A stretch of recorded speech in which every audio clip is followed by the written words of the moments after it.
Oh man, but well, we don't really have a we don't have an intro. No Tanner intro. this week, but we do have a very special guest. Very, very special guest. We're doing a little bit of time traveling here, where we recorded the interview already, and now we're introing the show. We're going to talk some basketball. Yep, we have a great. Yeah, so we'll start off with some NBA playoffs tonight. If you're listening the day this came out, is the NFL draft, so that will be heavily influencing this episode. Yeah, we'll start off with a little NBA recap and then some miscellaneous. Probably we'll throw some. I mean, listen. One thing about us, we're gonna yap. But yeah, after the NBA and whatnot, we'll get into our interview with our good friend Derrick Beasley, our college football our NFL draft correspondent. Expert. I'm making that official. Senior NFL Yelling at Pigeons NFL draft analyst. There we go. Derrick Beasley. One day we'll send him to the draft.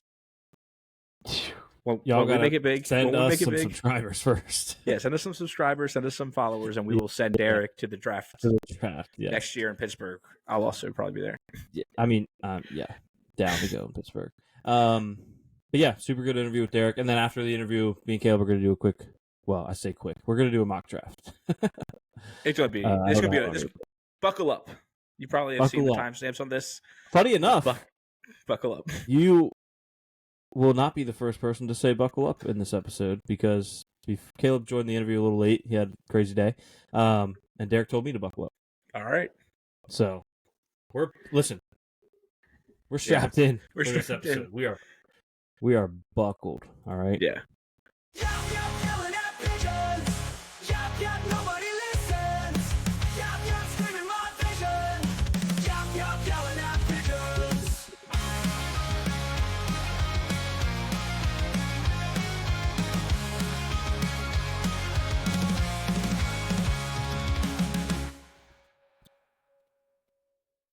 Put your fives up. Put your fives up. Lakers in 5. Lakers in 5 is still Lakers alive. In bars. I'm talking about the man on the Lakers. His name is Luka. Yeah, LeBron played well too, though. Actually. LeBron did, but Luka's been lights out. Even in the loss on Saturday, he's still been. Yeah, I think I texted you and I said, "How is Luka a Laker?" Yeah, still having it's still crazy. Yeah, I'm still having Wi-Fi issues at my home, so I was not able to watch the game. But lit. Yeah, well, he was watch awesome. Some stuff on my phone, but live stream is not going to happen. Yeah, Luka was 31, 12, and 9, so 1 assist away from a 30-point triple-double. And that no look pass should have counted as 2. Yeah, that was awesome. He also outscored the T-Wolves in the first quarter by himself. Yeah. He's just amazing. And LeBron was vintage, 21, 11, and 7. Yeah. I mean, we're 4 total assists away from having double triple-doubles in the playoff game. Yeah. Incredible. Reeves wasn't bad either. 16, 5, and 5. It was awesome. Yeah, definitely awesome. A good performance from your third option. Oh, yeah. Yeah. I mean, I think Reeves is one of the better third options in the game. Hasn't been his best series. Yeah. But we can, on the right night, we can win with 16 from Reeves, especially when we're getting 11 and 5 from Rui. Yeah. Yeah. Rui, who started off, got hit in the face, left the game, got a face mask, tore the face mask off, threw it away, came back in the game, left the game, got a new face mask, came back in the game. Yeah. So it was a mask off situation. Yeah. Mask off situation for him. But this game was interesting because the Lakers got off to a hot start. You could argue though that the Lakers were outplayed in 3 of the 4 quarters. We were just so good in the first quarter that it didn't matter. But as predicted, not on this show because we haven't recorded in between, after game 1, myself and I'm sure a lot of Lakers fans, because how else would you cope? The line was really, they're not going to shoot 50% from 3 again. Yeah. If they can do that every night, congratulations, you're finals champions. Yeah. Anthony Edwards has his first finals championship. That's great. But they're not going to shoot 50% from 3 every night. And for that reason, I knew the Lakers would be back. And it's 1-1. Going back to Minnesota. So, like we said, Lakers in 5 is still alive, which I feel like is a really good saying. I feel like that's up there with, if the glove does not fit, you must have quit. Yeah. Lakers in 5 is still alive. Yeah. If Lakers in 5 is still alive, you will thrive. There you go. Let's go. Let's go. Tweet that from the Yap account right now. Did you see JJ Redick losing his mind? No. During the game, it was incredible. This is why we bring in a guy like JJ Redick. Darvin Ham, we would have never seen this from Darvin Ham. This was in the third quarter. Yeah, he was sat with his hands in his pockets, like, I don't know, maybe LeBron will figure it out. JJ, I think he may have called this timeout from half court. Like, he was storming onto the court so angry calling the timeout that by the time you realize the Lakers were calling a timeout, he's almost at the free throw line screaming at, I don't even know who, just all of them, all the players. Yeah. He did like a circle and looped back around, screaming and cussing. You could hear him. It picked up on the mic because he was so loud from the middle of the court. And he didn't because it wasn't directed at the ref, so I guess the ref didn't care. But he was going crazy, staring daggers into Rui once they got to the bench. And honestly, you love to see it. Yeah. There were a lot of honestly unfair comparisons to Pat Riley when the Lakers initially signed JJ. Like, he's the young former player. He can be feisty, but he's super intelligent. And that feels like a Pat Riley thing. And my entire perception of Pat Riley as a coach is from Winning Time. Yeah. But there are scenes in Winning Time where, like, he's the cool player coach. Everyone's like, this guy's awesome, super smart, used to play. And then he just has to lay down the law. Yeah. And remind them that I am in charge. Yeah. And JJ did that. And the team, the effort was there last night. Like I said, the last three quarters weren't maybe what you prefer, but the effort was there, especially on defense. So I'm super excited to see how the rest of the series plays out. Yeah, and they didn't shoot 50% from three. So They did not. They were also, we got them in foul trouble early, which I know some will say that was a referee game, but the refs were honest. I actually wouldn't disagree. It was kind of a ref show. But they were calling some bad calls for the Lakers too. Like, we had to challenge one that was so obvious so that we could get Vando out of having 2 fouls in the first 30 seconds of him checking in. It was brutal. So the refs got to be, even the commentators. I think it was Reggie Miller. There was multiple calls where he was like, "Guys, we have to get this right in real time. I know you can fix it on review, but it's way too obvious to have to stop the game for this." Yeah, it's very obvious. So I agree with him. But yeah, Lakers in 5. Meanwhile, the Pacers have extended their 1-0 series lead. Are the Bucks dead? To 2-0.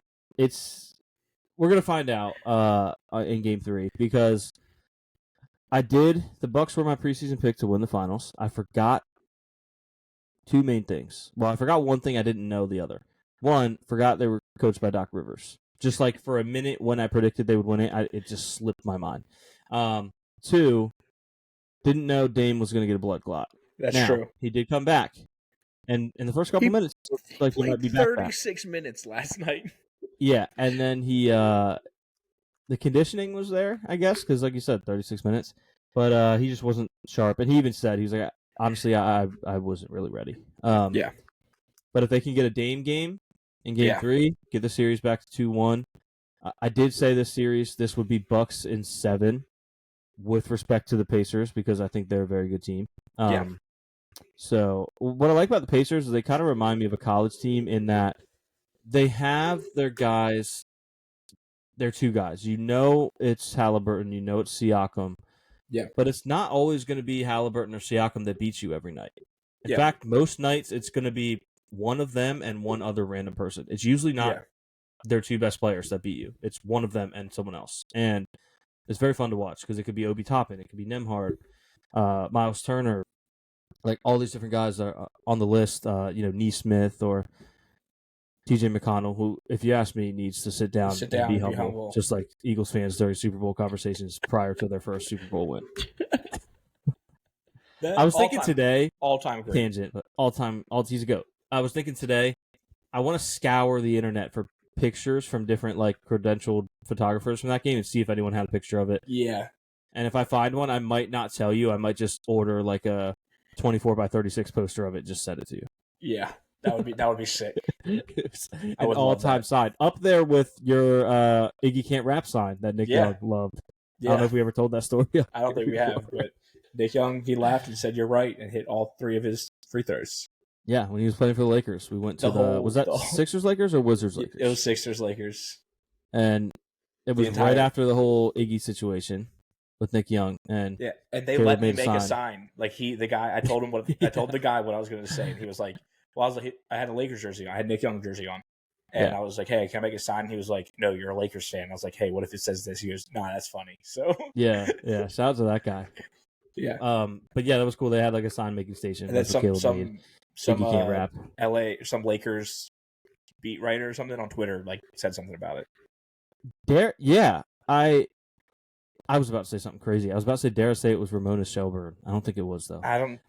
But I do remember. Yeah, there was some Lakers related reporting that mentioned the sign. They didn't take a picture of you, but they even confirmed. Yeah. They're like, Nick Young just laughed at a sign that was in the crowd that said Iggy can't rap.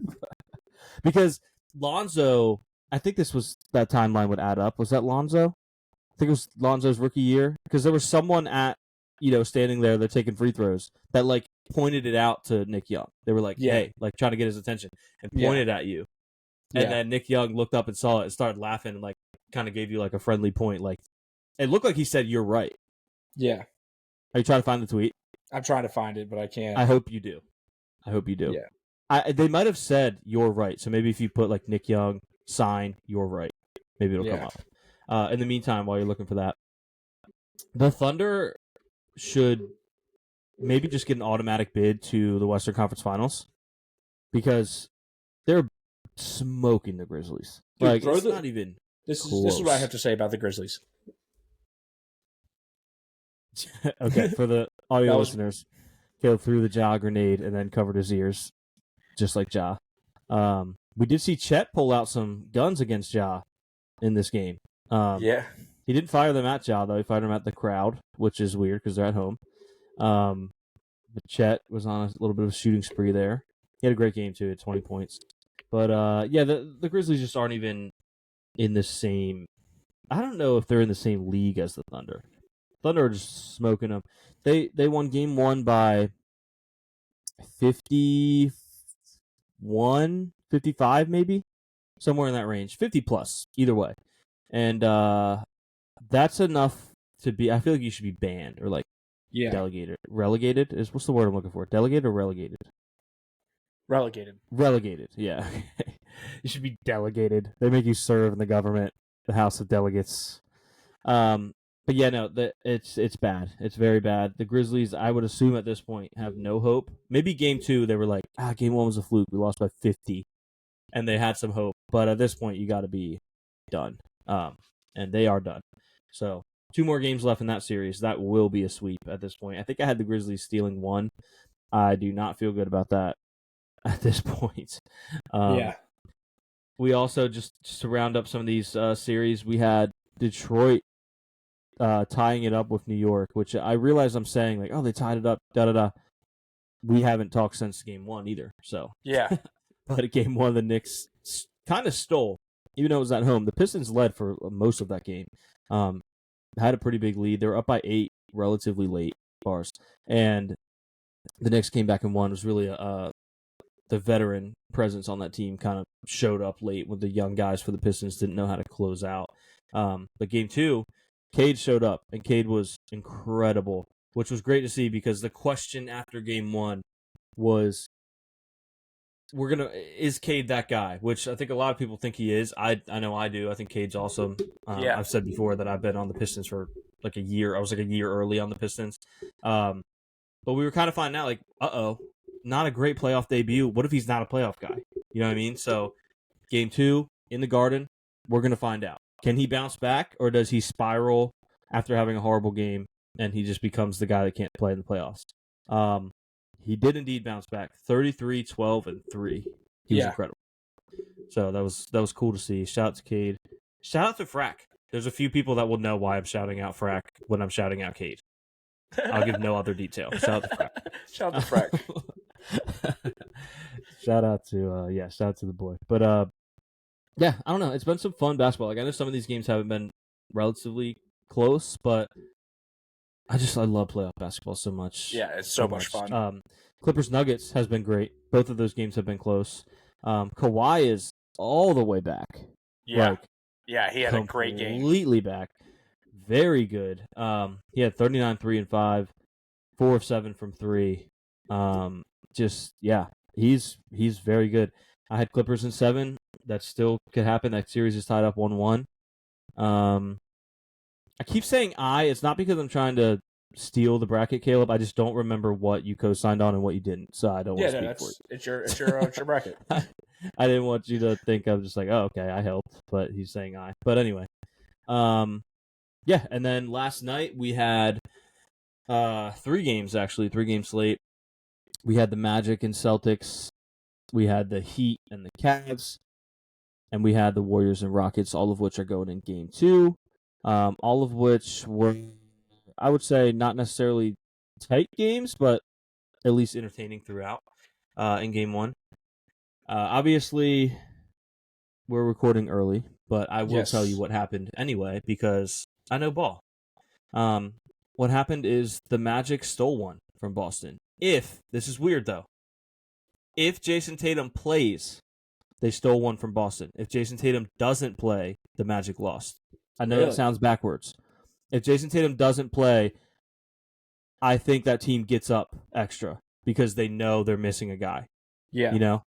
It's like they're wounded, and so they pump some extra adrenaline and get the win.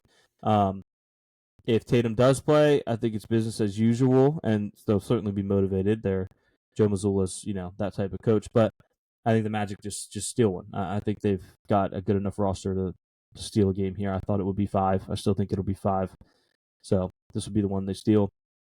And then Heat Cavs. I think the Heat hung around longer than most probably expected in Game 1. I don't think they still lost, I think, by double digits, but they were kind of hanging around for a long time in striking distance. I don't think that's the case last night. I don't think that was the case last night.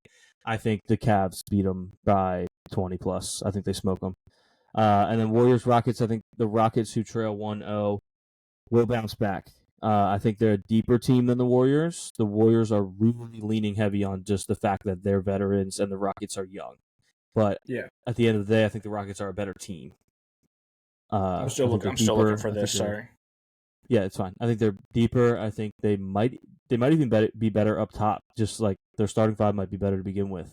So they're also well coached. Ime Udoka. So I think that'll be a win for the Rockets. Obviously, at this point, that information is available. But you can just listen to me. I wouldn't be wrong. Have I ever been wrong about anything in the history of time? I doubt it. So, yeah, you listen to this and you don't even have to go check the score. The Magic won if Tatum did play. The Cavs won in a blowout, and the Rockets also won. Caleb, have you found the tweet? No, I'm doing an advanced search. Okay. Oh, man. I'm trying to think if there's anything else to cover, before. I know I have some bookmarks of some sports stuff. I tend to just kind of throw it in there, and it reminds me to hit on it. There was one crazy story, Jeremy Lamb, who doesn't play anymore, but he was talking about when he played with Kevin Martin on OKC. Kevin Martin, this is wild. Kevin Martin, he said, would look up at the scoreboard, like the detailed one, the box score in the arena while he's playing, and he'd be like, oh man, like I got like 19 points. I got to chill on the points because they're going to make me an all-star if I score too much. And he's like, huh? And he's like, yeah, if I score too much, I'm going to be an all-star. And my personal time is really important to me. I don't want to do all-star weekend. Huh? What? My brother in Christ, you sacrificed millions. Does he understand the difference in contracts if he's an all-star? Yeah. You sacrificed millions of dollars for one singular weekend off a year. And your job, by the way, you have summers off. The best time to be off. Like, and you sacrifice, who knows? It's hard to even fathom how much money he could have made if additionally. I'm sure he's doing fine. Certainly much better than either of us. But yeah, he could have made more, like significantly more being an all-star. And that's a cool thing to hang your hat on. I was an all-star. That's awesome. You should have done at least 1 year, man. Can you wanted 1 weekend off? That's insane. What'd you say? Can you search years? I wish. I don't think you can. Yeah, but just thought that was crazy. You're giving up millions for that.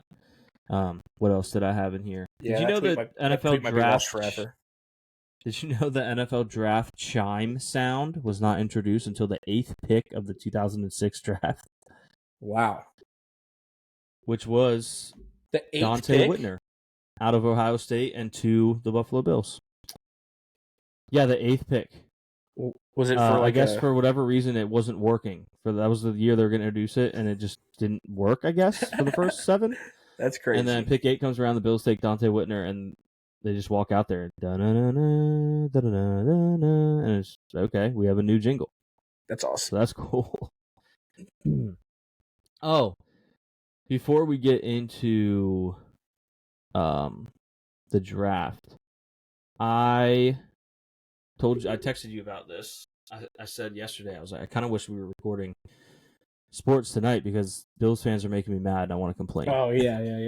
So I'm going to rant about that for a second. I'm going to keep looking. Josh Allen. Yeah. So players reported to the facilities this week, and Josh Allen, in his presser, mentioned, and mind you, he was not asked about, how did you hear about the Bills bringing back Trey White? Nothing like that. He was just talking about, it's a new season. We've got new faces. Good to see new faces in here. Good to see old faces. And he mentioned, I'm paraphrasing, but he said, I actually didn't even know we signed Trey White until I got here. And I walked in, I saw him, and I actually asked the equipment manager, I was like, is that Trey White over there? And that was something along the lines of what he said. I go to the comments just thinking, yeah, that's kind of a funny little, what are the odds that he didn't know? The comments are just flooded with Bills fans that are like, yeah, no shot, buddy. I don't believe you. Like, what? Why? I understand that it is surprising, right? Why would he not know? But, it's not like it was this huge marquee signing. Yeah. He was like, Josh was just like, I'm not really on social media, so I didn't know about Trey White. People are like, oh, you're telling me nobody texted him? Nobody did it. I'm like, he doesn't play defense. Like, I'm sure him and Trey White are generally cool, but, it's not like they brought back a receiver. It's not like we brought back Stephon Diggs or something and he didn't know. I don't know. We brought back a corner. Trey White's awesome, and he's, beloved by Bills fans, but it is surprising that Josh didn't know. I don't think it's shocking enough to just be like, I have zero proof that he lied, but it's so unbelievable that I'm 100% certain that he lied. And that's what most of the people in the comments felt, which is crazy. Comment that, or a saying that I like to lean on is, not everything that's surprising is a lie. It can just be surprising. You know what I mean? And I think this is that case. The only thing I'll give somebody is if it was there's 2 options. One, it was some attempt at a joke that just didn't land, but the way he said it didn't sound like a joke. Or 2, maybe there's more to it. Maybe it's someone, maybe he told Trey White, you know what I mean? Maybe we just don't know more. I'm going to pretend I didn't even know you were, who knows? It would have to be something like that, because otherwise there is literally no reason to lie about that. If you're going to lie, the lie would be, oh yeah, I got a text and I was super excited. You know what I mean? It wouldn't be, oh, I'm not on social, I didn't even know. Just weird. Very unimportant topic, but I just had to rant about it. Because also, we need football back so bad. So bad. Bills fans are arguing about that, myself included, myself at the front lines. We really need football. Yeah. And the one thing I didn't like the most was somebody was like, bro, I love Josh too, but he's lying here. I'm like, it's nothing to do with my bias for Josh Allen. I don't care if he lied about it. If I thought he lied about it, I'd just be like, yeah, he lied about it. Weird thing to lie about, but who cares? It's meaningless. So I don't know. That was my end rant. That was my rant about Bills fans. Still no luck on the tweet, I assume? No, I'm going to try one more thing. Okay. Well, how about this? Try one more thing, and we could maybe get to Derrick, and then let's get to Derrick. We get to Derrick, and then maybe, just maybe, by the time we come back for our mock draft, you will have found the tweet, which will be pretty electric. So, thanks for listening to NBA Recap. And here is Derrick Beasley. Welcome back to Home Field Advantage. I'm Logan Kurtz. He's Derrick Beasley. No, I'm just kidding. Shout out to Logan, though. It's a reunion. Yeah. Had Derrick on the pod. Something we've been wanting to do for a while. Figure with the draft coming up, we'll get him on. Caleb's run a little late, tied up at work, so he'll be joining shortly. But in the meantime, Derrick, I know you got a hard out today because you are the third busiest person I know. I don't know if you know that. Top 3. I'm top 3. How can I get the number 1? Yeah. You're gonna have to become busier than who did I have in front of you? You have to be busier than Kaysen. He's number 1. Okay. And Tanner. You and Tanner might be a toss up. Okay. You and Tanner might be a toss up. So gotcha. I'm coming for you, Tanner. Don't worry. Yeah. Coming for you. But man, for sure. Yeah, draft is tonight when this comes out. Draft's tonight, so I figured let's just jump right into it. Derrick's going to give us his top 5 at some key positions for tonight's draft. Top 5 prospects. Yeah, thank you. I appreciate you having me for sure. Today I'm gonna do what everybody wants to see: quarterback, running back, wide receiver. I guess we'll start off with the cutest position, I would say. We're going to go straight to cutest. Are you this ranked on how cute you think they are? I don't really judge, so I can't really call it on that aspect. Yeah, but gotcha. I will say, this is a pretty odd year when it comes to quarterbacks. Just evaluating them from last year and the years before.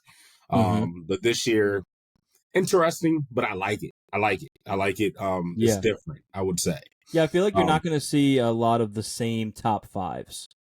Yeah, you're going to see 2 or 3 names that are going to be the same for sure. But I agree. A lot of the time, most years are going to be the same 5 in a different order. I think you'll get a whole different 5 a lot of the times this year. Yeah, it's definitely interesting. I do watch Todd McShay sometimes.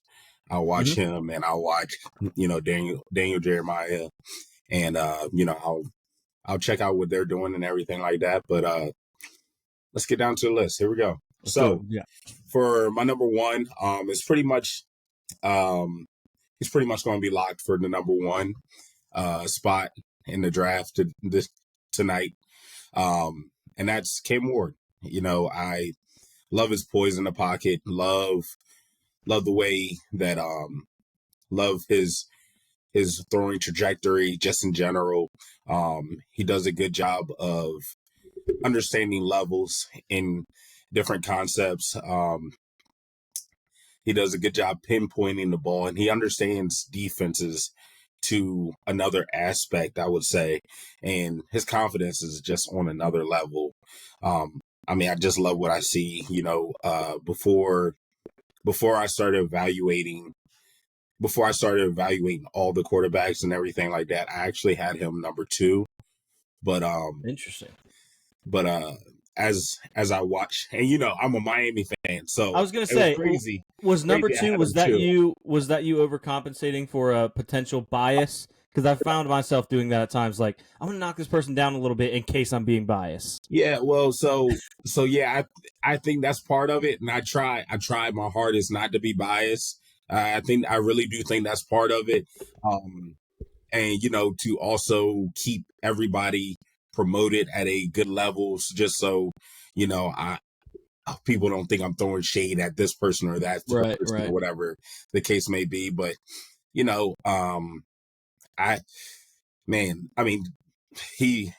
just is. You don't see much wrong with this guy, and even after the season, hear him going through the interviews, the process, and seeing him. And seeing all of the steps that he's taking to his draft journey, it's just spectacular, and that's what made him, my solidified number 1. There's a reason he's gonna not only is he the number 1 quarterback on your list, but he will be the number 1 player taken tonight. So yeah, I think it's pretty much a consensus. Yeah, number 2. This is where things get a little scrappy, I would say. Okay. People have it differently. I totally understand either way. Number 2, I have Shedeur Sanders. The reason why I have Shedeur Sanders at number 2 is just because at the end of the day, he's a winner. This guy's a winner, man. He knows how to win. He knows how to, I've seen him elevate, we can talk about his dad all day, but I've seen him elevate a team and, take over different teams and elevate them to another level, I would say. And offensively, they don't miss a beat. They do not miss a beat offensively, and he doesn't miss a beat. And I see a lot of potential in him. The only problem I have with him is his timing in the pocket. His timing in the pocket has to be better. I feel like his timing, just learning when to take those sacks and take them, because like it's okay to take sacks. I feel like it's okay to take sacks because something might not be there, but yeah, you just have to understand, like, it's third down. You don't need that sack, or making unnecessary throws, forcing throws. Sometimes he does as well. It's not a bad play, but it's not the worst play. Yeah, exactly. There are worse plays. So I feel like Shedeur, and I haven't watched a ton of Shedeur. To be completely honest, I haven't watched a lot of film on the college game this year, like as far as the draft is concerned. Okay. But I feel like what I've seen of him, he tends to drift back a lot when he should step up. And his O-line wasn't that great. So it's hard to blame him. You kind of panic quickly when you don't trust them. But I don't know. Just one thing I kind of noticed that he could be better. I think he's going to be a good pro if he lands in a good spot. Yeah, I agree with you on that. Like, he does drift back. I feel like he has some kind of PTSD a little bit, because I feel as if last year, as the year went on, especially in the middle of the season, his O-line did a great job. I thought they did a great job in the middle of the season. And I felt like he made those sacks more than the offensive line made those sacks in the middle of the season or so. But that's fair. Yeah, that's I like Shedeur Sanders. I love how he can throw at all 3 levels. And yeah, he's a good ball player. Did you have a pro comp? I know I didn't ask you to bring any comps, but nice. Yeah, remind you of anyone? No, I love it. So my comp for him. So I said I have a floor. I have a floor, which is my floor was your guy, Jameis Winston. Okay, that's actually my floor for him. Okay. My ceiling could be my ceiling. I thought about a lot of guys in here, but this one catch you a little off guard. Carson Palmer a little bit. Okay. Not as mobile, but pocket passer that can launch the ball, the red rifle. He can launch the ball. Makes receivers look good at times, and also allows your offense to understands football enough to share the ball around and make those big plays. Can make those big plays in the pocket. That's what I would say. I like that comparison. I would say most people, there'll be some others, but for the most part, 1 and 2 is probably going to be Ward and Shedeur for most people. I think 3 through 5 is where it gets really, really interesting. Okay, all right. Make sure to see what you've got. Also, sorry. You said Shedeur's floor was Jameis. I assume that just means from a play standpoint, because I would argue Shedeur's ceiling when it comes to vibes could never even reach Jameis. Oh, 100%. No, I don't think that is I don't think that's reachable just in general. Like, as a I don't know if anyone player, can. I don't think you will see a guy like that with that much charismatic energy, and he might be the GOAT when it comes to just locker room vibes, just lifting people up. He has the charisma for sure, but anyway, sorry. Number 3 here, we have Jackson Dart. Jackson Dart, I think, 6'2", 6'2". He has a precise ball placement, something that you really can't teach. And I feel like his mobility is what kind of brings him to my number 3 spot, to be honest with you. He has good mobility, understands when and when not to leave the pocket.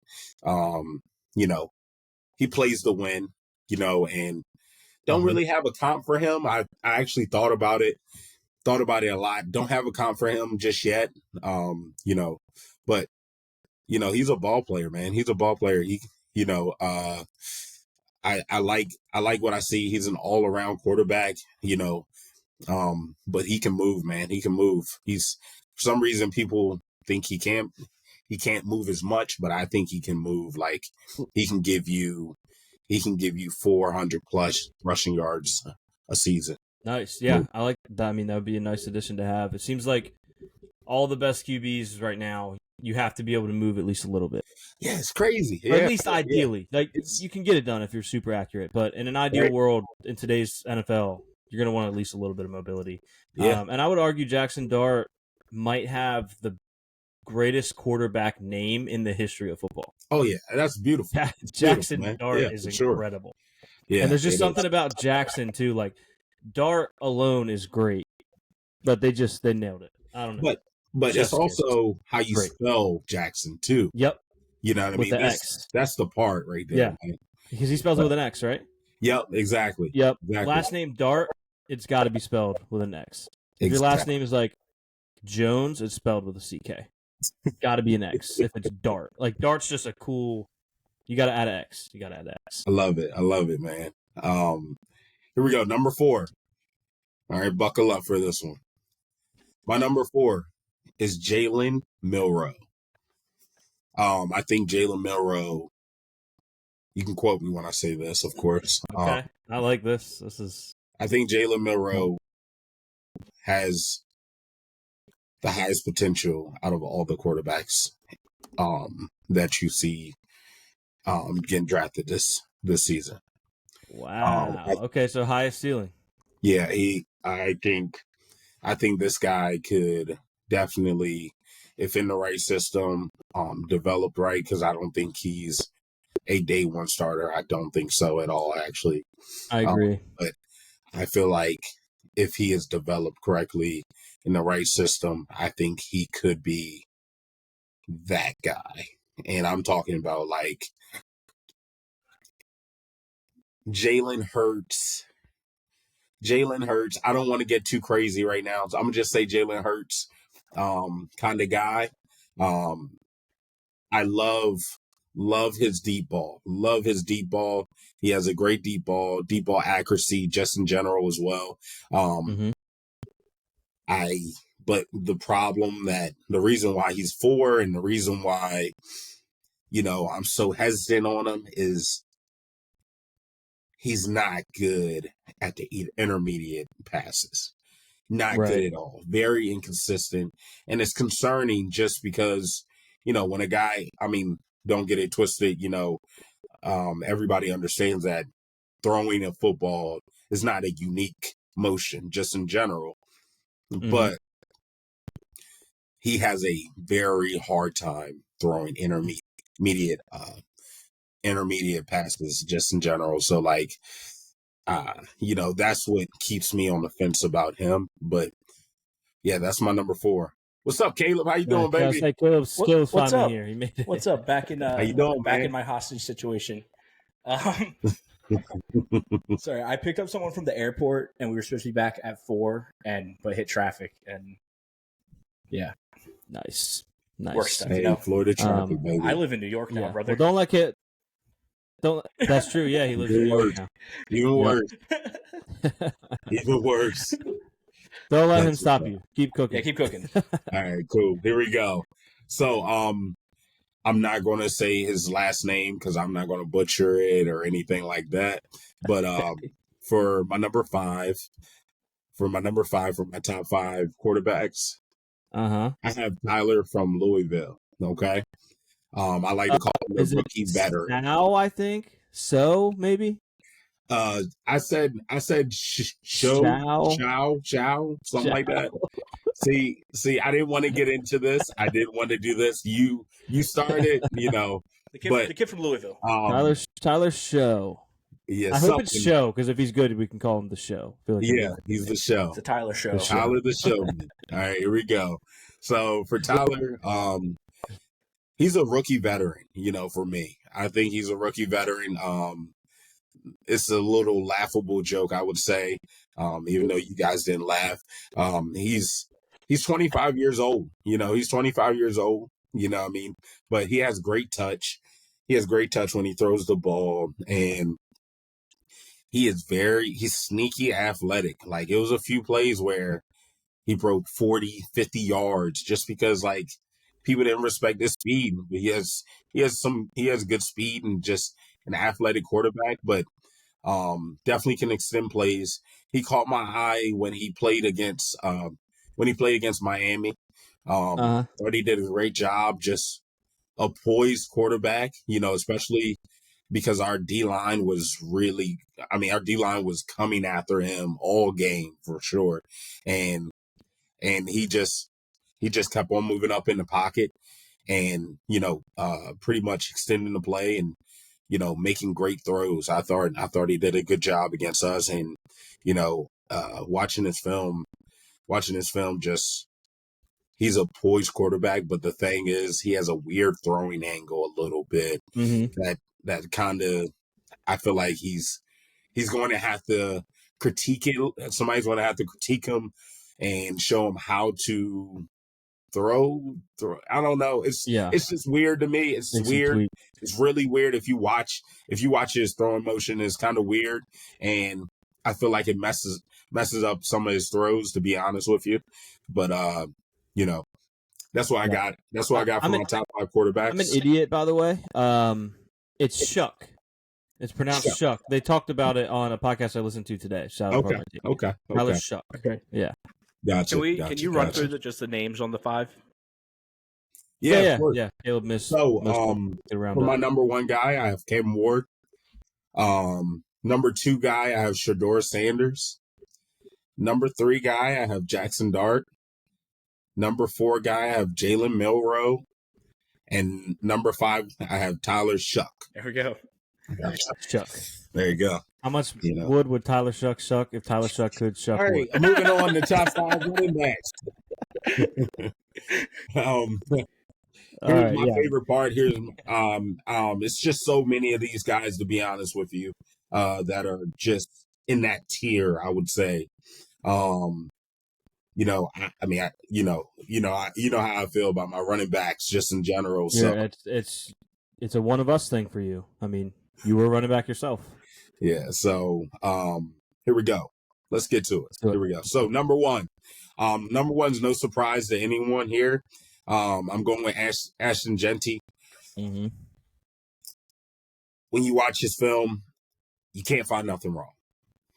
I have to nitpick. I really do.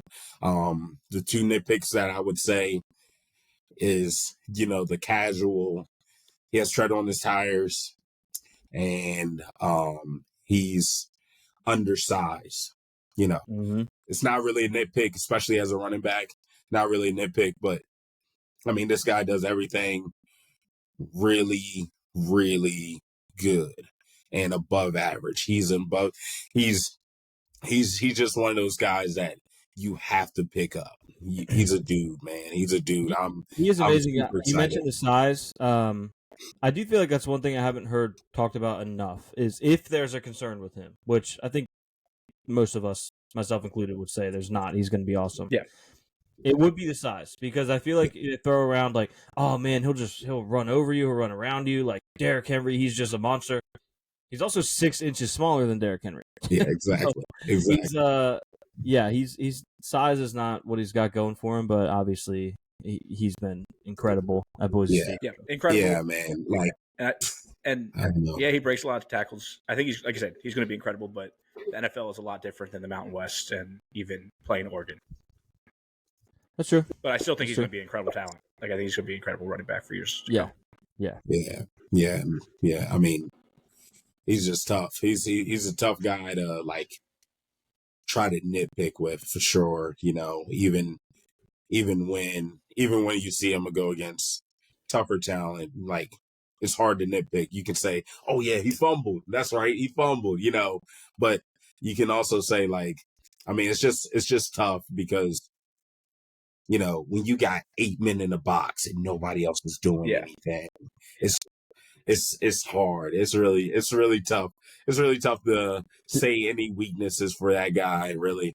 Did you see his letter to like the NFL, like an open letter? No, I did not. The GMs.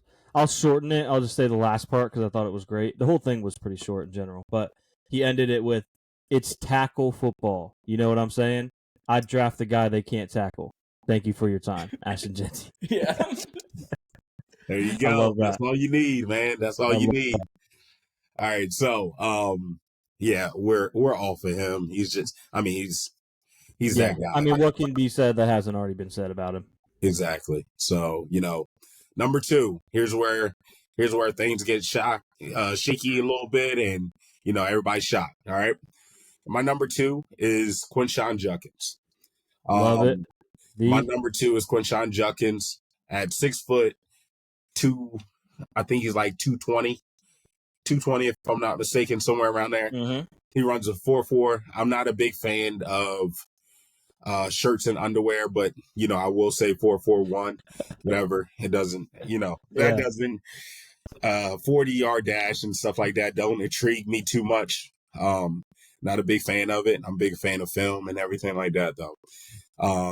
When you watch this guy, love the way he runs the ball. Love the way he runs the ball. Breaks tackles. One of the weaknesses that a whole bunch of knocks that I see people say is he's not fast enough. I just don't see it. I don't see where people don't see how fast he is. The only time I've seen him get tackled from behind was the national championship game. That's when he ran like 70 yards. He ran 70 yards, and he got tackled at like the 5 or 70-yard line or whatever. He has great acceleration.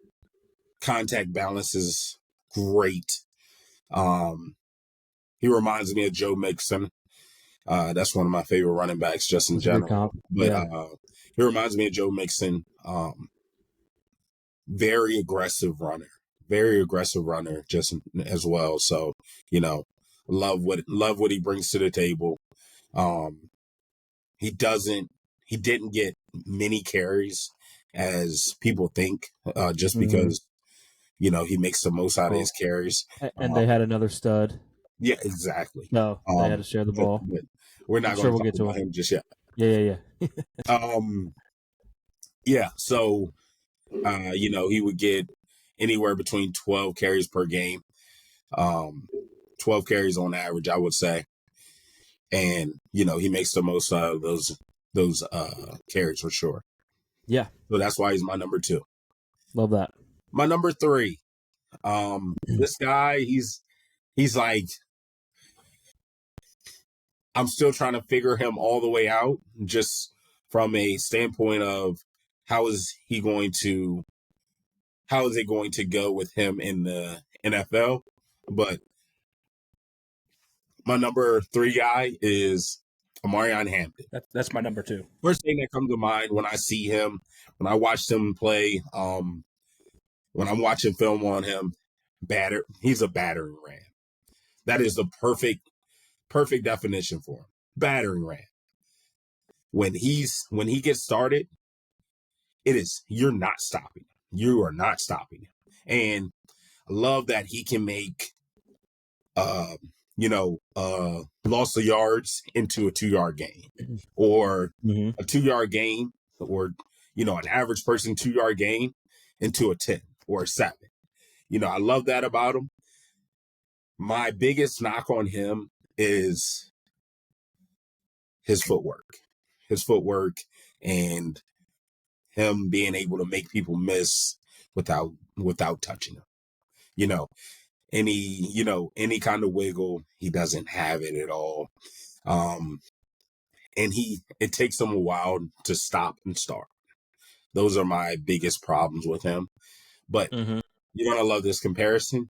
He reminds me of Steven Jackson with his build and the way he is pretty much unaffected by contact, and the way he's just reckless with his body, pretty much.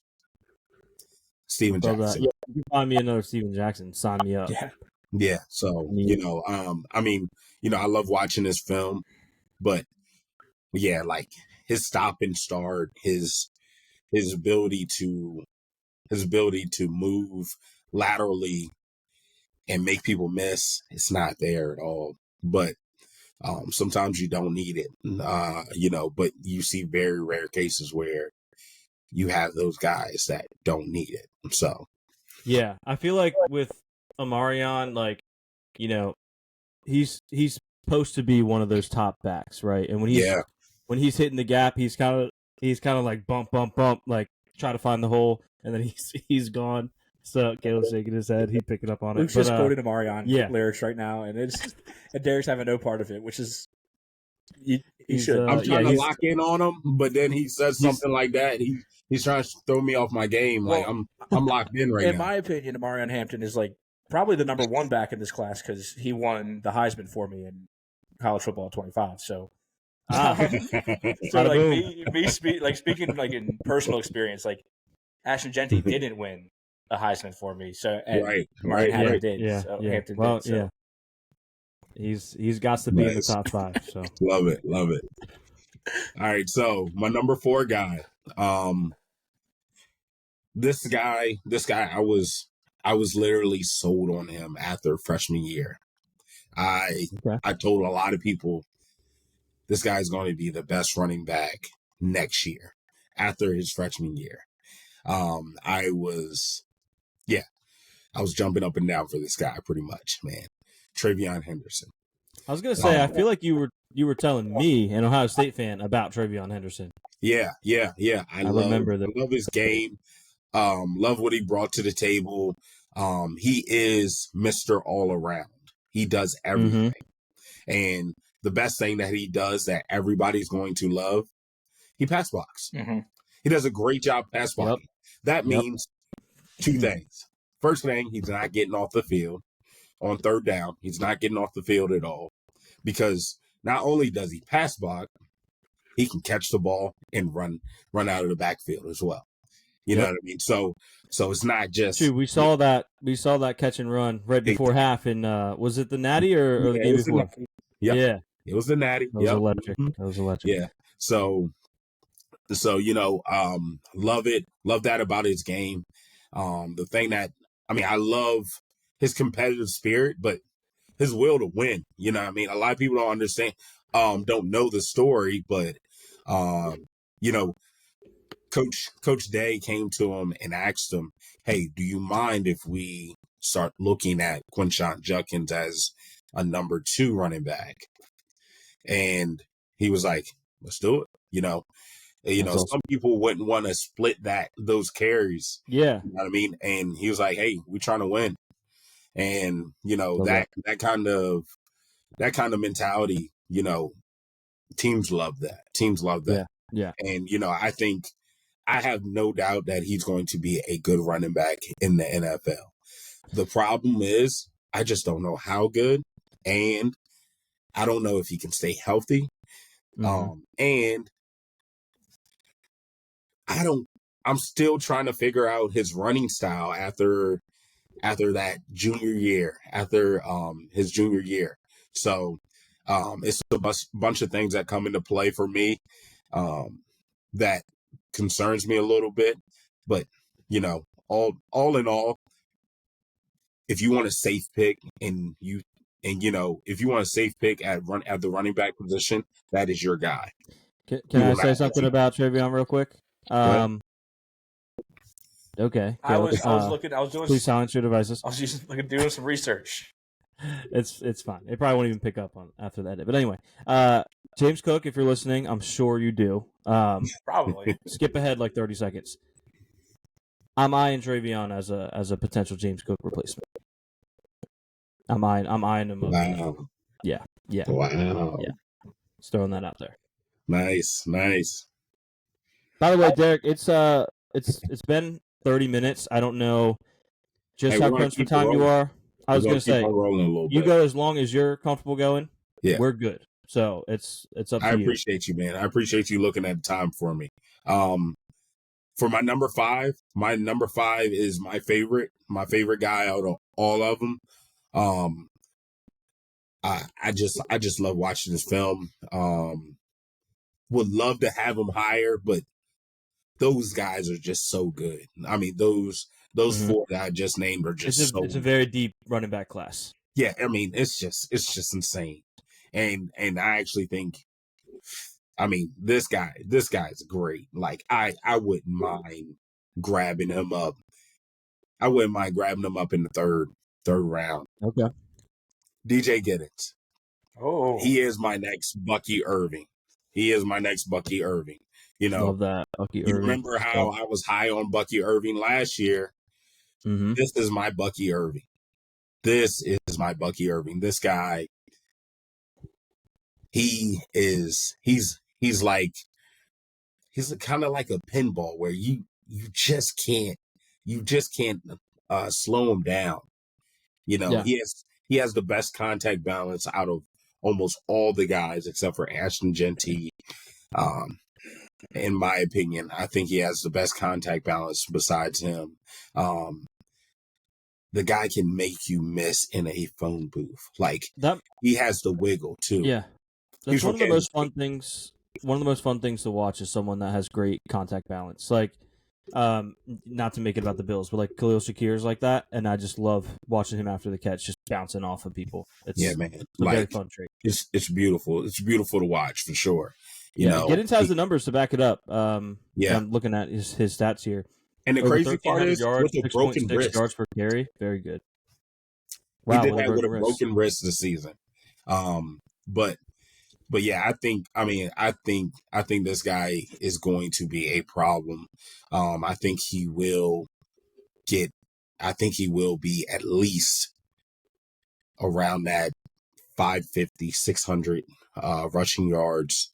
You know, hopefully if somebody gets him, if he gets the starting spot early, maybe more. You know, I think. Do you see him as a 3-down back or more of a gadget back? So that one, that's why he's kind of like, yes, I do see him as a 3-down back.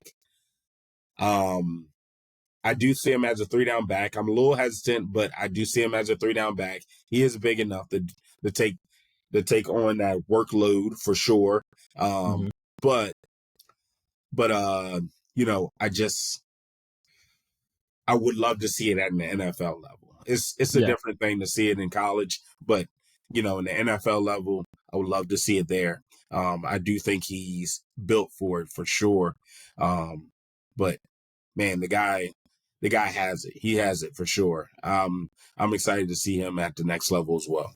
No Caleb Johnson or Cam Scotabo on your list. Is there anything against? That's great. Huh? Yeah. It was funny. I actually knew that question was coming up. So for Caleb Johnson, it's like that girl. It's like that girl in high school where you're just like, man, I want to go up and talk to her, but something ain't right about her. I just don't know what it is just yet. I just don't know what it is about Caleb Johnson that, like, at first I was like, oh, I love him. Like, but now I'm just like, I think it might be a case of two different things. I think it's number one, I think it is his acceleration that he doesn't have. That burst that I'm looking for, you know, But number 2, it might be just his overall speed. And, but I'm with you though. I'm with you because I was all in on Caleb Johnson, and then I started backing up. Yeah. Started backing up and backing up. He definitely feels more like a goal line guy. Say it again. Definitely feels more like a goal line guy. Yeah, I think he can be he can be a 2-down guy, 2-down back. I don't think he's a 3-down back because just because of the fact that he's actually not good at pass block. It's weird. To be that big, I feel like you gotta be good at pass blocking. But, who am I? I don't know anything. So but I don't think he's a 3-down back at all, to be honest with you. Unless I needed to see more in Iowa just of him catching the ball out of the backfield more as well. So especially being at a team that runs the ball a lot and also uses their backs in the passing game. Exactly. But I do like him. Maybe in another draft, yes, he will be probably in my top 5. And for Cam,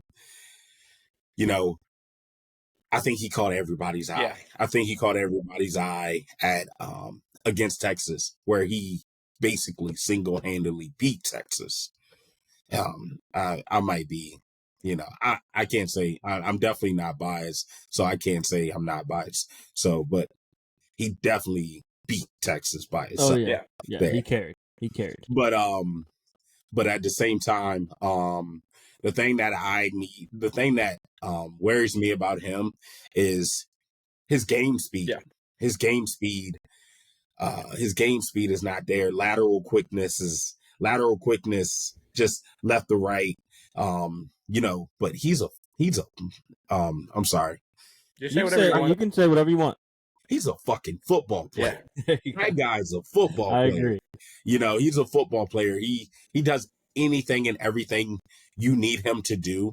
And I feel like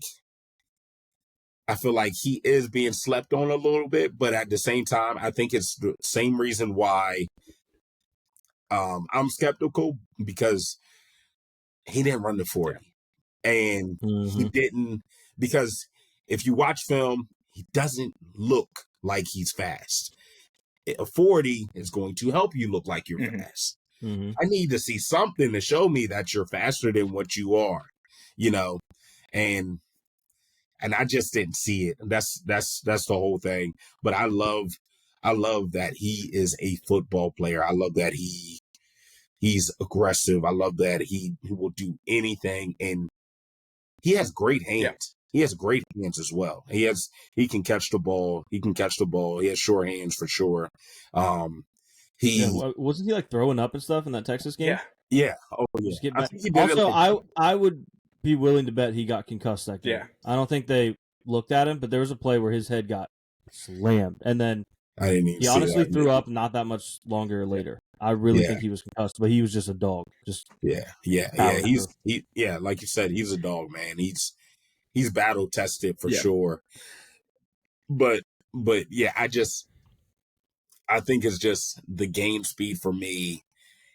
They play at a different level at the next level. And of course, I'm not speaking from experience, of course, but I'm saying it off of what I hear from podcasts a lot. So what I hear from podcasts is, when you get to the NFL, it is a different level. It's a different. I assume you're speaking of podcasts from former players.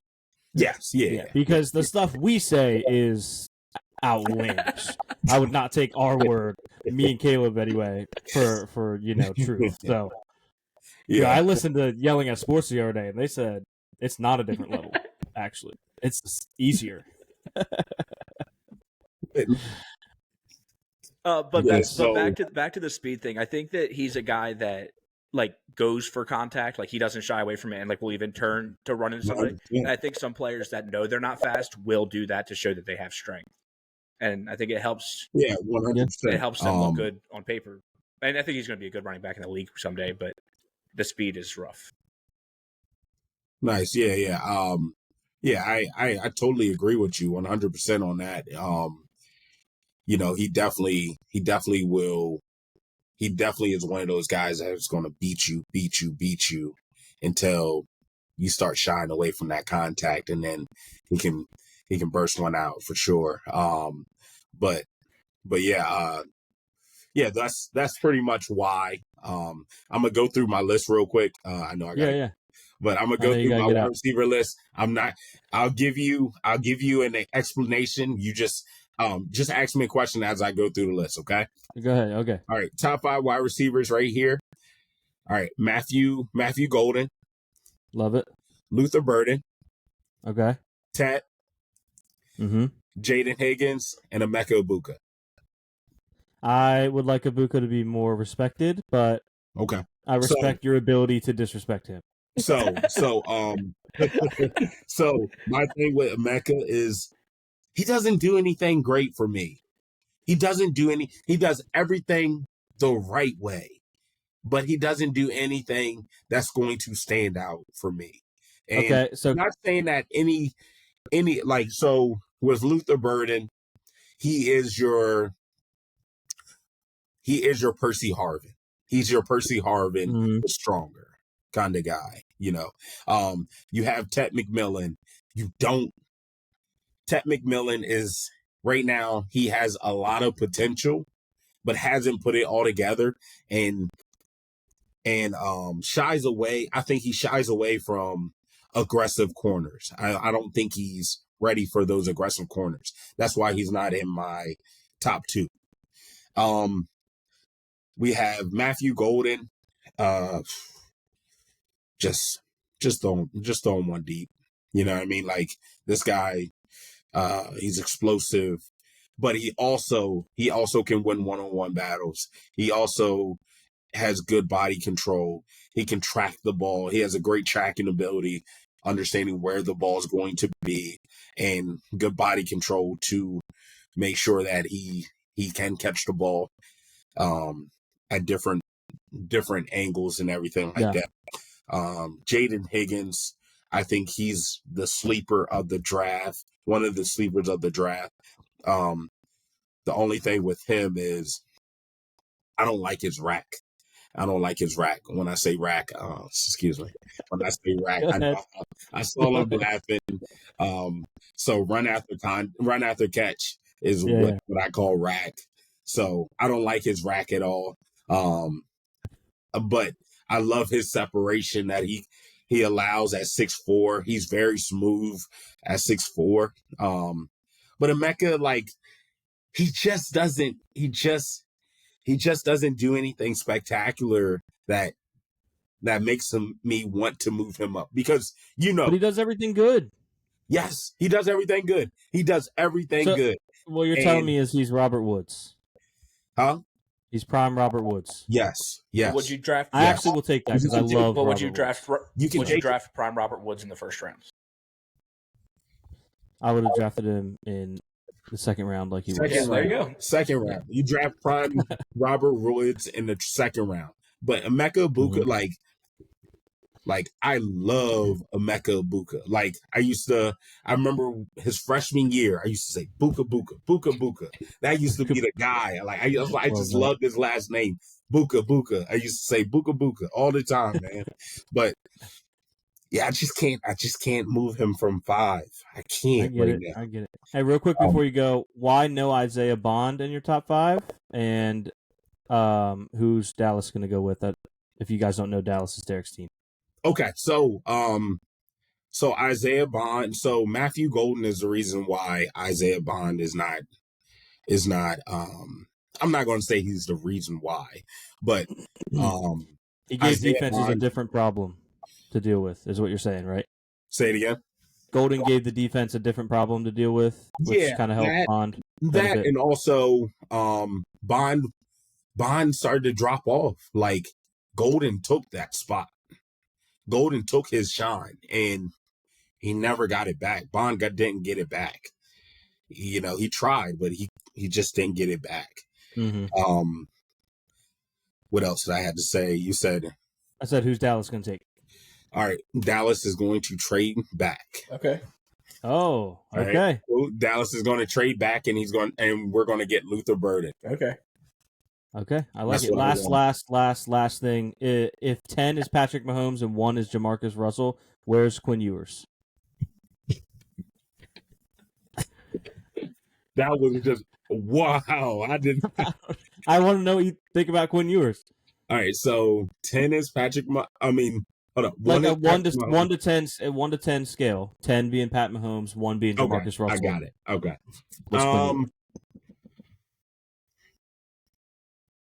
Quinn Ewers 5. Y'all have a nice one. Right down the middle. All right, you guys. Thanks for coming on, Derek. Thank you for allowing me on here. I'll talk to you guys soon, man. Come on whenever you want. Sounds good. Hey, real quick, Derek, before you leave, it's not even a question. Just if your upload is not 100% yet, please leave your computer on and logged in for just like until it is, because it could ruin the whole thing. Gotcha. Hey, one last thing. I love the way I love your guys' title. Yelling at the pigeons. I think that's amazing. Yeah. I'm gonna tell you why. Thank you. As I'm leaving, I'm gonna tell you why. So okay. So what happened is, when me and my girlfriend used to live in Salisbury, she used to have pigeons on her balcony, and nice. she hated those pigeons. And sometimes she would literally throw the nest over the balcony and stuff like that. It was just funny. I just thought it was amazing. But that's awesome. I'll see you guys. I'll catch you later. I'm gonna love that. Turn that off and turn it on. Peace. All right, man. Thanks for coming. See ya.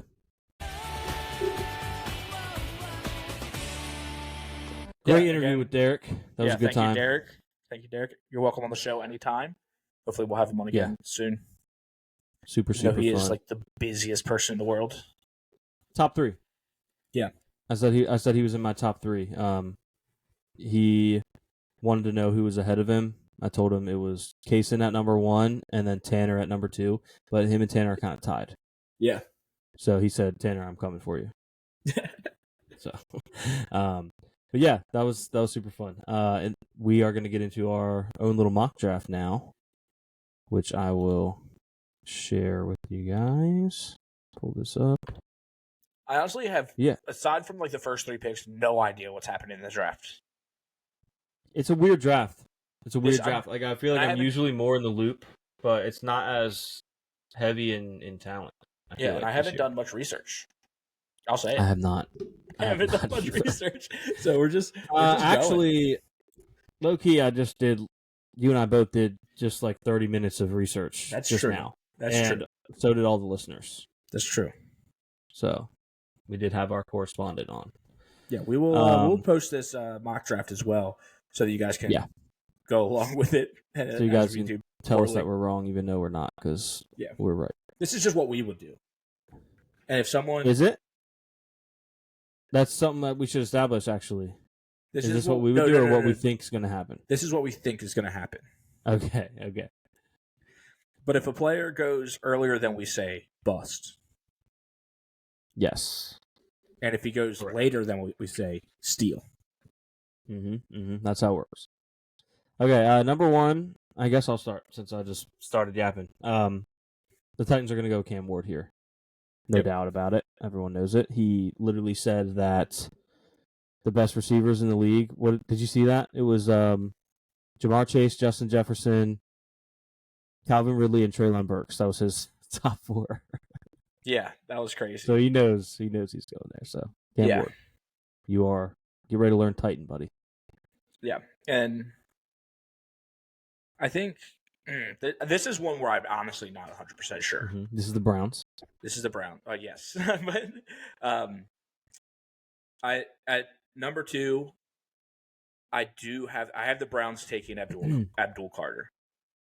Okay, I think I like it. Myles Garrett, I mean, he just got signed, but he's not going to be there forever. And show him the ropes. He also has won it out. So why not? Yeah. Push him out.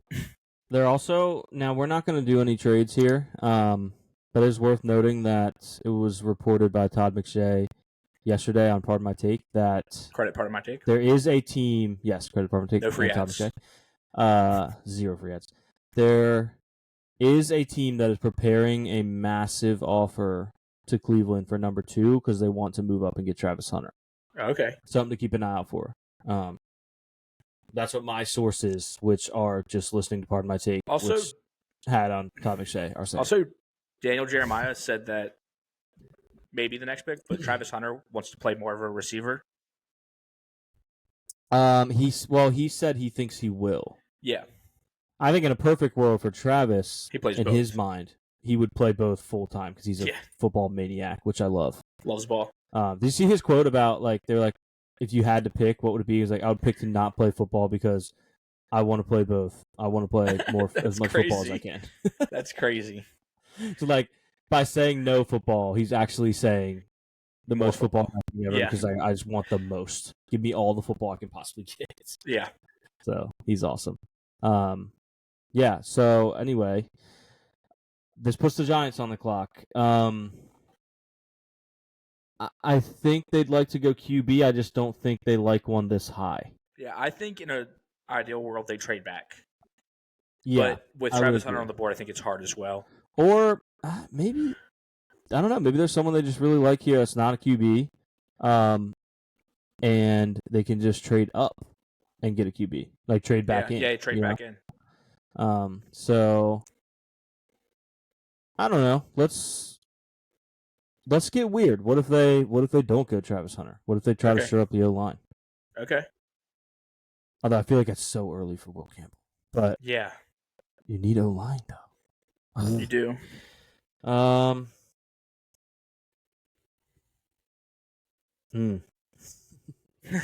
sorry. I like how their team. Yeah, great. I like how their team needs is everything. Everything. It's literally there's 2, 4, 6, 8, 10, 12, 14 positions listed under long team snapper needs and punter. Yeah, that's crazy. Screw it, Mason Graham. Wow, what a reach! Surprise pick of the draft, Mason Graham. Or it's not a reach and it's a steal. We don't know yet. Could be a steal. We just know that we are correct. Yeah, then I'm not gonna let Travis Hunter fall any further. With the 4th pick, the Patriots are taking Travis Hunter. Makes sense. I think they would if he's there. I don't blame him. That brings up the Jacksonville Jaguars. The Jaguars. Yeah, the Jaguars, who did lose Evan Ingram, right? Didn't they? Yeah. But I don't know. So this is a weird draft because I think a lot of teams would love to move back. Yeah. Because it's not if Jacksonville could move back a few spots to someone that wants to come up and get Shedeur or something if they're worried Shedeur Shedeur could go in a wide range of spots, but they would probably like to do that and grab maybe a Tyler Warren to replace Buddy. But I think they're gonna go. I think they're gonna protect T-Law here, and they're gonna go Will Campbell. Okay, I like it. Brings up the Raiders. I think I'm going pretty chalk. I think the Raiders are taking Ashton Genty. I think I would love him to go to the Bears, but I don't think he's getting past the Raiders. Mm-hmm. It sounds like they really like him. There was that interview with the GM. They were asked about Genty, and Pete Carroll leaned over and said "careful," which is way worse than letting the GM just say you want him. Yeah. That's way worse. But I agree. I think they probably go Genty. Would be really fun if they just go Shedeur and just throw a wrench. Yeah, that would be crazy into the draft. The Jets. I did ask Tanner about this, who he thinks the Jets go with. He said it was going to be Armand Membo. I don't know how it's pronounced. Or Tyler Warren. I think I'm trying to get in the mind of. Obviously they have a new head coach in Aaron Glenn. And that team had a reliable tight end with Laporta. So I think they go Tyler Warren. Yeah, I like it. I like it. Give a safety blanket if it ends up being Justin Fields, somebody that can block and insane receiver. Yeah. Oh, it'd be really fun if the Jets just out of nowhere took Shador. That would be crazy. I might be rooting for that, just because it would just be very unexpected. Like no one has linked QBs to the Jets. I feel like. Yeah. This one's tough because they need so much. They need. Also, I'm realizing every single team has 14 positions listed. Yeah. So very. I think they need a lot. But I think you have to protect Bryce Young if he's going to be your quarterback of the future. And I think Armand Membo is a good player for that.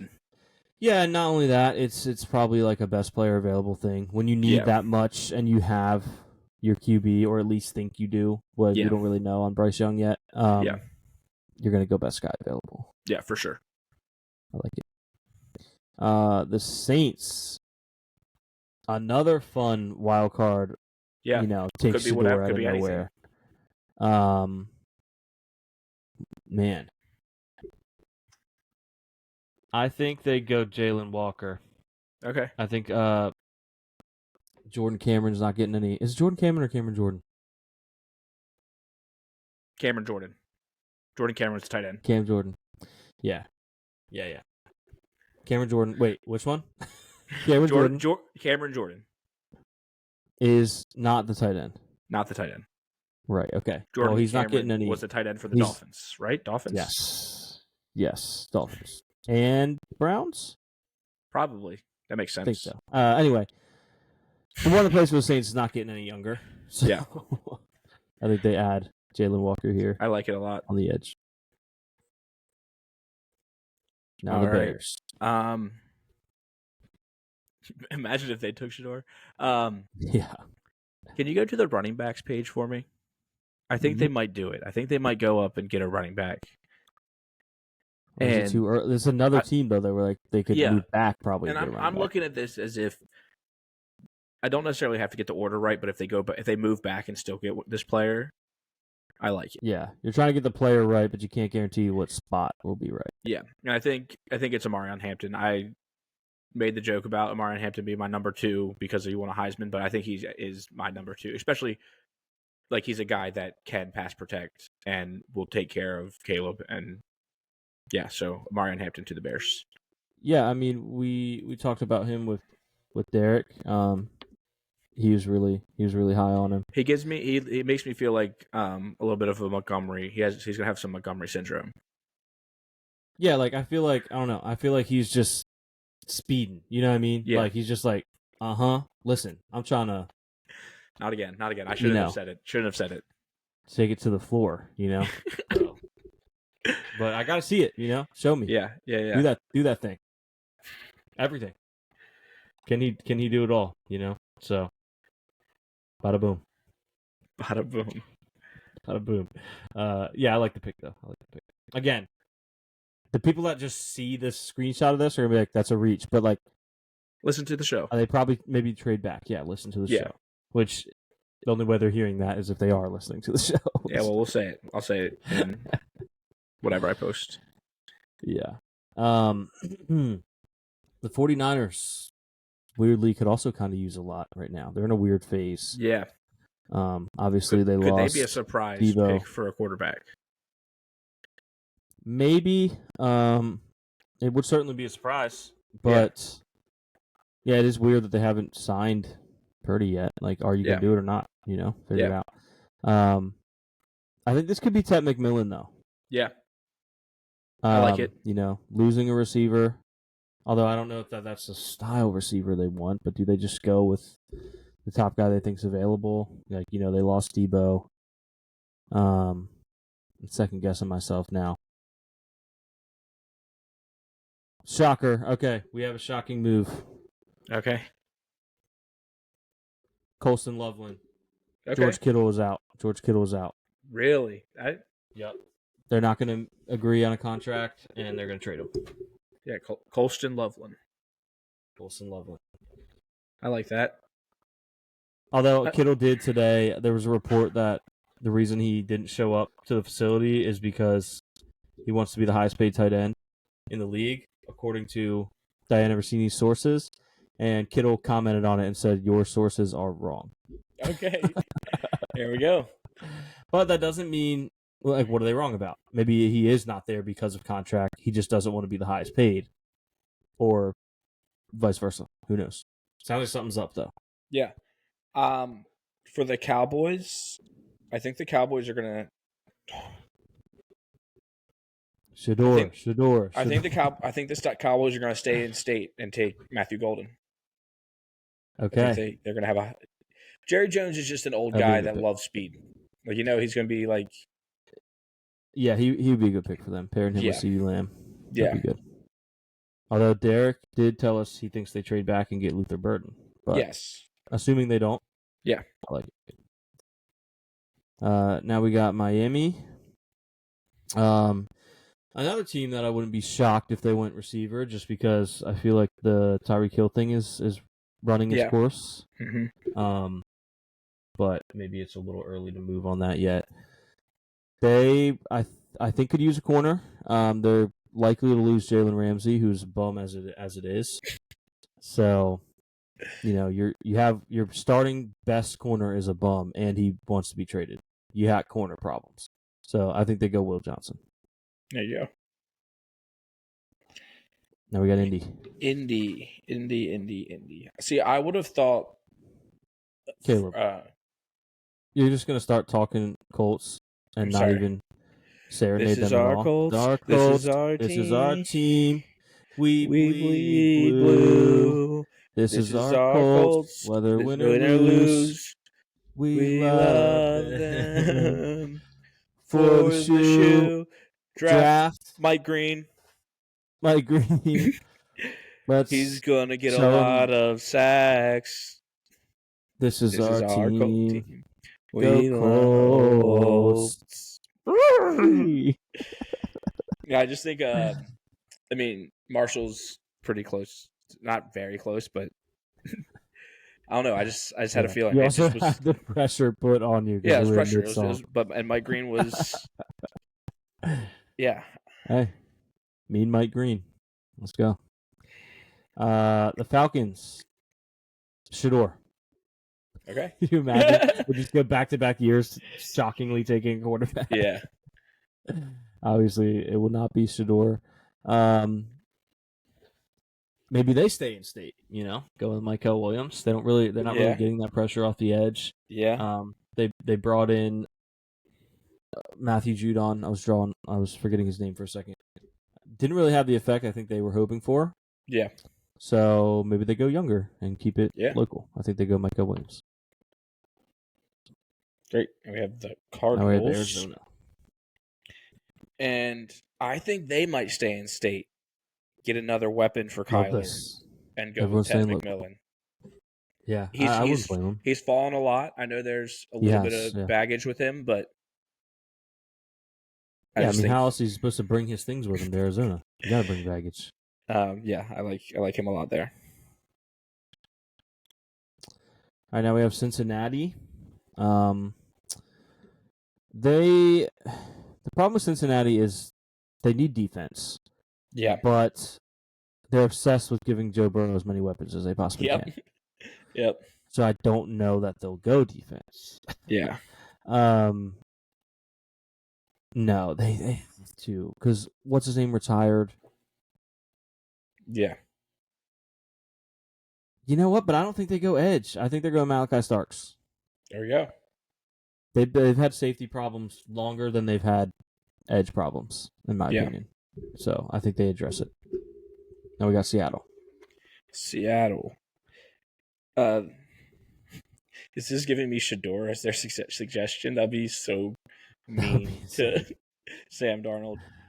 That would be a repeat of Kirk last year, almost exactly.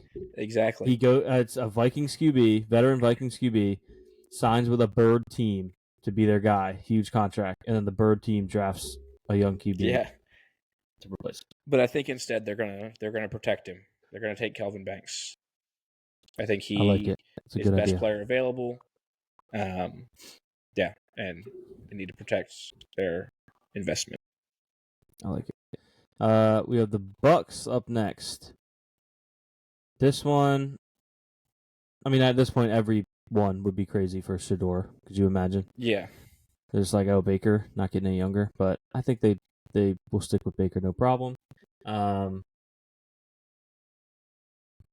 that reason,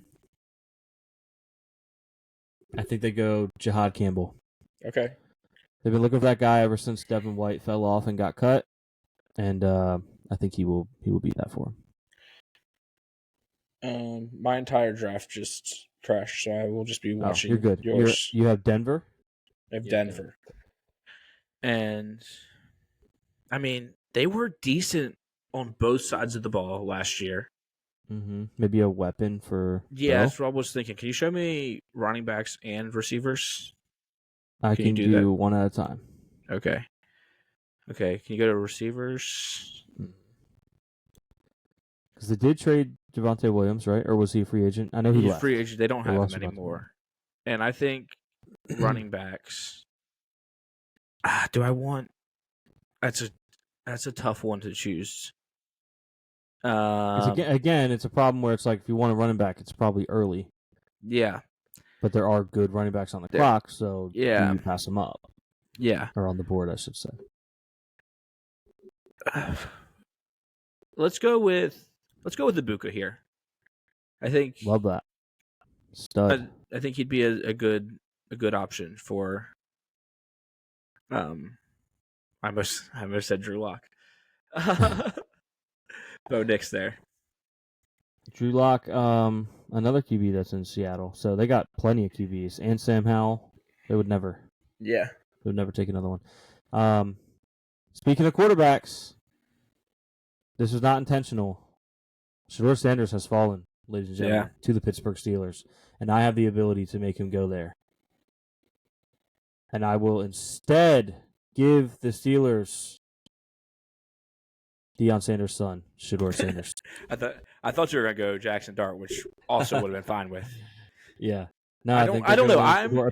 Apparently his visit went really well with Pittsburgh. I think if he's there, do you think he I was thinking about it. Do you think he sandbagged the rest of the interviews because he wanted to go to Pittsburgh? If the rest of the interviews were saying it went awful. Let's say no until the Steelers draft him, and then I will join you in saying yes because it's a great spin zone to any negative reports. I was thinking about what if they're saying that Mike Tomlin really liked him, everybody in the building liked him. It is interesting that there's all these other critiques, and then Pittsburgh just seemingly loved him. Yeah.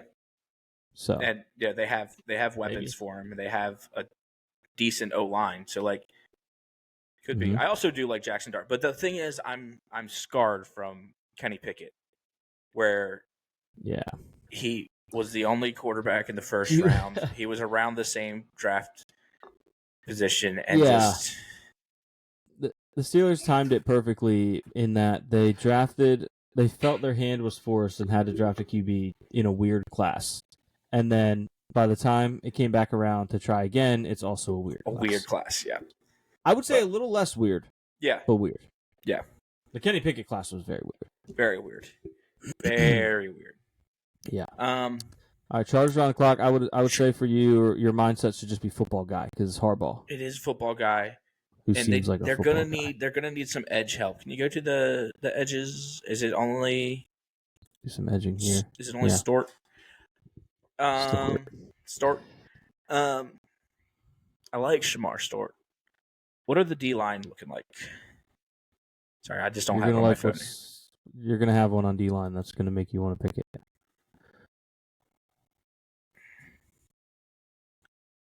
Kenneth Grant I just thought considering Harbs. Yeah, it's got to be Kenneth Grant. He's a Michigan guy. He coached. He definitely. I mean, he had to have coached him, right? I didn't do research, but I think Kenneth Grant. I would assume so. And he's a guy that. Yeah. You want to lock it in? Yeah, Kenneth Grant. Kenneth Grant it is. The Green Bay Packers. That's our team. Are on the clock. And we're are we allowed to answer this? I don't know if we are. I don't know. We should talk to the board, maybe. The board says hello. Yeah, I mean, listen, I can confirm that there's one member of ownership at least one that is pushing for them to draft none other than a player who plays football. Jade Barron. Okay. Because I think the Jair Alexander experiment's just about running its course. Yeah, little mid-season trade action. Let's get somebody else in there. Maybe even a post-draft trade. We'll see. Yeah. I do know that at least one member of ownership has thrown that idea out there. So all right, there are talks. Jade Barron it is. The Minnesota Vikings. Tough. I mean, they don't really need that many weapons. They have tight end, receiver, solid at running back. Again, defense might be the way to go with this.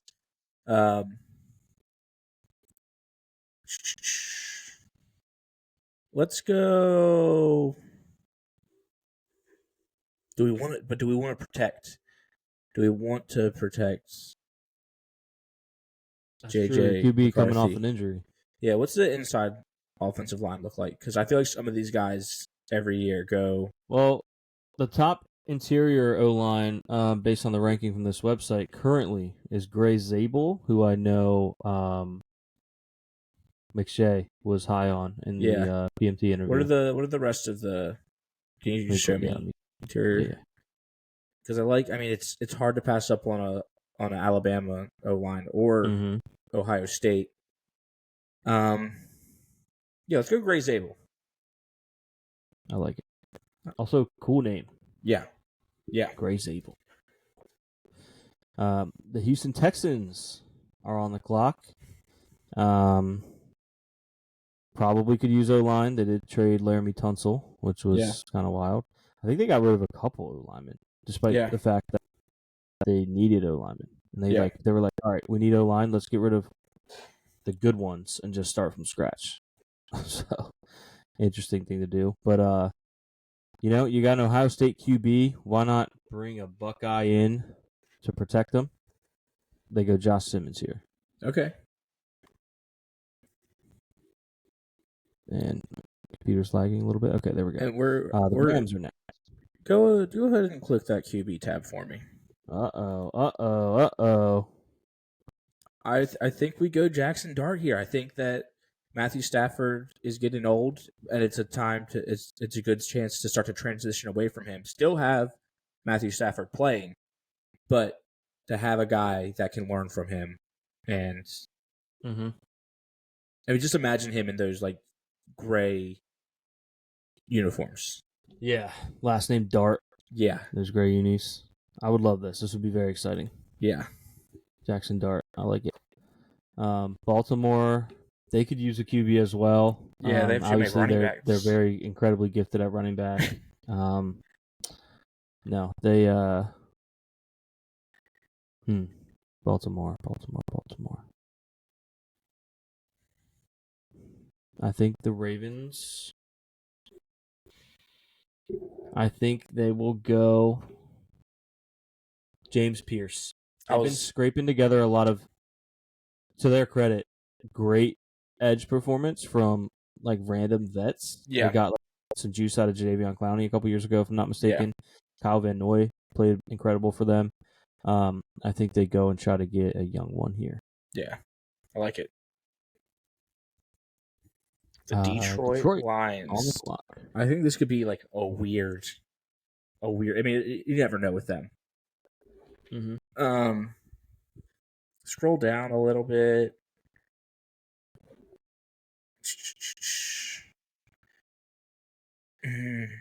Do they go? This is a good question that I'm thinking of in my head. And I'm going to answer it right now. Do they? Okay. I just trying to figure out, like, do they randomly go for a receiver to get some size at receiver? Because they don't like. Okay. Mm-hmm. I mean, they do have the GOAT, Tim Patrick. They do. I hear you. I hear you. Can you click receivers for me? Is like Jaden Higgins is a dog, and he's tall. Do they? I don't think they reach up that far to get him because he can just come around and they can trade up. Yeah, that's the thing. Because again, he could be had kind of later. Yeah, give me everything again.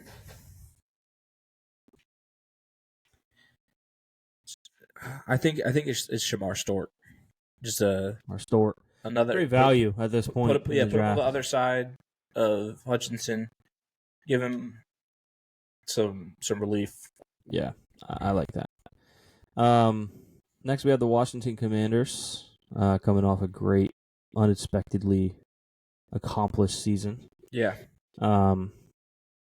This is a team that I know is looking for a pass rusher, because I believe they were in the mix for Myles Garrett, who ended up staying in Cleveland, which tells me if they were willing to go out and get one through a trade, they would likely be willing to draft one. So I think they go Donovan, Izzy-Ku. That's the pick. This is the Bills. Oh, I'm an idiot. I'm an idiot. You wanted the Bills to get him? No, I should have gave them Derek Harmon because I forgot they lost Jonathan Allen. Oh, yeah. Scroll down a little bit. You're going to know way more about this than I'm going to. Obviously. I personally think we're going to trade up. I don't know who for, but I think we're going to trade up. If we're here, there is someone I'm looking at that I would say is the pick. Are they on the list right now? They are visible on the screen, yeah. Awesome. I do not know. I think they do need help at corner. I know they just got Trey White back. But they're also I think they need more of a push up front. But they're also not insanely deep at receiver.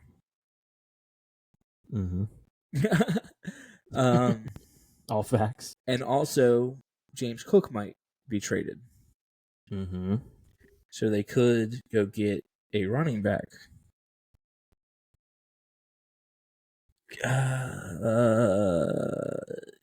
Give me Luther Burden. Okay. I don't know what you were going to say. I was going to say Trey Amos. Trey Amos was my second choice. Although I guess if Derek Harmon is there, maybe that's the case. Yeah, I regret not giving him to the Commanders. But yeah, I was thinking Trey. But yeah, Burton, that'd be a good pick. Good player. Kansas City on the clock. I think Kansas City probably goes long snapper here. Maybe an Austin Brinkman, Yeah. I fear what we're doing right now is what we do with our March Madness brackets, and we're projecting a bunch of too many diamonds in the rough. In my opinion, maybe for me, yeah. It's like I'm projecting too many upsets. With the diamond in the rough.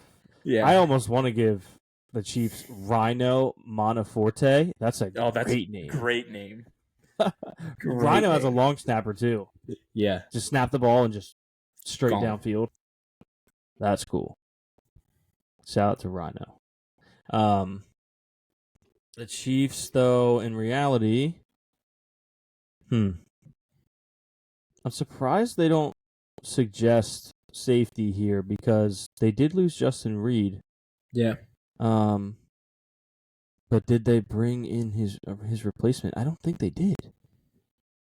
I'm gonna go with Nick Emenwari. Yeah.